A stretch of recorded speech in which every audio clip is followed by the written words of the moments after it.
ಪ್ರಿಯ ಸ್ನೇಹಿತರೆ, 2-3 ದಿನದಿಂದ ಕರ್ನಾಟಕ ರಾಜ್ಯ ರಸ್ತೆ ಸಾರಿಗೆ ಸಂಸ್ಥೆಯ ಎಲ್ಲ ನೌಕರರು ನಮ್ಮನ್ನು ಸರ್ಕಾರಿ ನೌಕರರನ್ನಾಗಿ ನೇಮಕ ಮಾಡಿಕೊಳ್ಳಿ ಎಂದು ಸ್ಟ್ರೈಕ್ ಮಾಡುತ್ತಾ ಇದ್ದಾರೆ.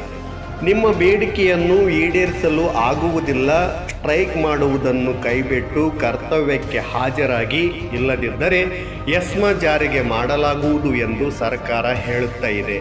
ಹಾಗಾದರೆ ಎಸ್ಮಾ ಎಂದರೇನು? ಎಸ್ಮಾ ಅಡಿಯಲ್ಲಿ ಬರುವ ಸೇವೆಗಳು ಯಾವುವು? ಎಸ್ಮಾ ಜಾರಿಯಾದರೆ ಸ್ಟ್ರೈಕ್ ಮಾಡುತ್ತಿರುವ ನೌಕರರ ಮೇಲೆ ಹಾಗೂ ಸ್ಟ್ರೈಕ್ ಮಾಡಲು ಪ್ರಚೋದನೆ ನೀಡುತ್ತಿರುವ ವ್ಯಕ್ತಿಗಳ ಮೇಲೆ ಆಗುವ ಪರಿಣಾಮಗಳೇನು? ವಿವಿಧ ಬೇಡಿಕೆಗಳ ಈಡೇರಿಕೆಗಾಗಿ ಸ್ಟ್ರೈಕ್ ಮಾಡುವುದು ತಪ್ಪ? ಸ್ಟ್ರೈಕ್ ಮಾಡುವುದು ಕಾನೂನು ಬಾಹಿರವೇ? ಇವೆಲ್ಲವನ್ನು ತಿಳಿಯೋಣ ಬನ್ನಿ.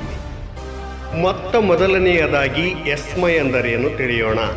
ಎಸ್ಮಾ ಎಂದರೆ ಎಸೆನ್ಷಿಯಲ್ ಸರ್ವಿಸಸ್ ಮ್ಯಾನೇಜ್ಮೆಂಟ್ ಆ್ಯಕ್ಟ್, ಅಗತ್ಯ ಸೇವೆಗಳ ನಿರ್ವಹಣೆ ಕಾಯ್ದೆ ಅಂತ ಅರ್ಥ. ಎಸ್ಮಾ ಅಡಿಯಲ್ಲಿ ಬರುವ ಅಗತ್ಯ ಸೇವೆಗಳು ಯಾವುವು? ಎಸ್ಮಾ ಅಡಿಯಲ್ಲಿ ಬರುವ ಅಗತ್ಯ ಸೇವೆಗಳು ಯಾವುವು ಎಂದರೆ ನೀರು ಸರಬರಾಜು, ವಿದ್ಯುತ್ ಉತ್ಪಾದನೆ ಮತ್ತು ಪೂರೈಕೆ, ಉಕ್ಕು ಉತ್ಪಾದನೆ ಮತ್ತು ಪೂರೈಕೆ, ರಸಗೊಬ್ಬರ ಉತ್ಪಾದನೆ ಮತ್ತು ಪೂರೈಕೆ, ಬ್ಯಾಂಕಿಗೆ ಸಂಬಂಧಿಸಿದ ಸೇವೆಗಳು, ಸಾರಿಗೆ ಸೇವೆಗಳು, ಆಹಾರ ಧಾನ್ಯಗಳ ಖರೀದಿ ಮತ್ತು ವಿತರಣೆ, ಸಂವಹನಕ್ಕೆ ಸಂಬಂಧಪಟ್ಟ ಸೇವೆಗಳು, ದೇಶದ ಸಂರಕ್ಷಣೆಗೆ ಸಂಬಂಧಪಟ್ಟ ಸೇವೆಗಳು, ನೈರ್ಮಲ್ಯ, ಆಸ್ಪತ್ರೆ ಮತ್ತು ವೈದ್ಯರು. ಇವೆಲ್ಲ ಸೇವೆಗಳು ಎಸ್ಮಾ ಕಾನೂನಿನ ಅಡಿಯಲ್ಲಿ ಬರುವ ಸೇವೆಗಳಾಗಿವೆ.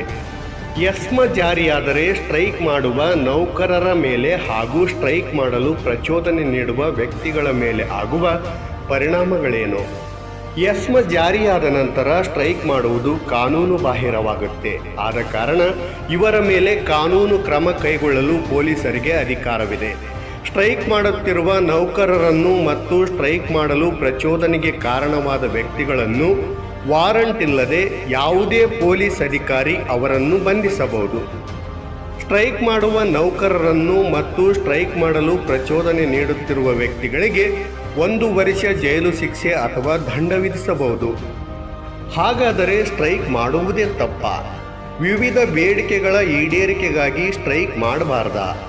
ಸ್ಟ್ರೈಕ್ ಮಾಡುವುದು ಕಾನೂನು ಬಾಹಿರವೇ ಎಂಬ ಪ್ರಶ್ನೆ ನಿಮ್ಮನ್ನು ಕಾಡುತ್ತಿರಬಹುದು. ಸ್ಟ್ರೈಕ್ ಮಾಡುವುದು ತಪ್ಪಲ್ಲ, ಕಾನೂನು ಬಾಹಿರವೂ ಅಲ್ಲ. ಆದರೆ ಆ ಸ್ಟ್ರೈಕ್ನಿಂದ ಸಾರ್ವಜನಿಕರ ಜೀವನಕ್ಕೆ ತೊಂದರೆಯಾಗಬಾರದು. ಸಾರ್ವಜನಿಕರ ಜೀವನಕ್ಕೆ ತೊಂದರೆಯಾದರೆ ಆಗ ಸರ್ಕಾರವು ಸ್ಟ್ರೈಕ್ ಮಾಡುವುದನ್ನು ನಿಲ್ಲಿಸಲು ಸಾಮಾನ್ಯ ಅಥವಾ ವಿಶೇಷ ಆದೇಶ ಹೊರಡಿಸುವುದು. ಆದೇಶ ಅಂಗೀಕಾರ ಆದ ನಂತರ ಯಾವುದೇ ಸ್ಟ್ರೈಕ್ ಕೂಡ ಕಾನೂನು ಬಾಹಿರ ಆಗುವುದು.